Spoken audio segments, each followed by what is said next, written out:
দেখেন গরুর পূজা কিভাবে শুরু হয় পৃথিবীতে প্রথম। বনি ইসরায়েলের এক দুষ্ট লোক ছিল, নাম সামিরি। সে সবাইরে বললো তোমাদের স্বর্ণগুলো ফালাও। স্বর্ণগুলো ফেললো, বনি ইসরায়েলের স্বর্ণগুলোকে গলিয়ে গরুর বাচ্চা বানালো, গোবৎস। জিব্রাইল আলাইহিস সালাম যে জমিনে এসেছিলেন, ওই ফেরেশতার পায়ের নিচের একটু মাটি সে বুদ্ধি করে প্যাকেটে রেখে দিছিল। স্বর্ণ দিয়ে বানানো গোবৎস গরুর বাচ্চার গায়ে যখন সেই মাটি ছুঁড়ে দেয়া হলো, এখন বাছুরের ভেতর থেকে ভ্যাঁ ভ্যাঁ আওয়াজ আসতেছে। কি আসতেছে? সবাই তো অবাক।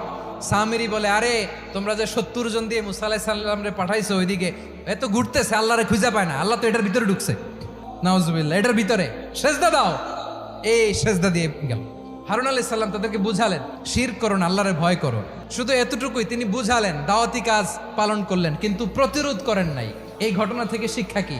শিক্ষা হচ্ছে, আপনি শিরকের আড্ডাখানা দেখলেও বৃহৎ স্বার্থে তাওহীদের দাওয়াত দিবেন, প্রয়োজনে আপনি ঐক্য নষ্ট করবেন না। সুবহানাল্লাহ পড়বেন না?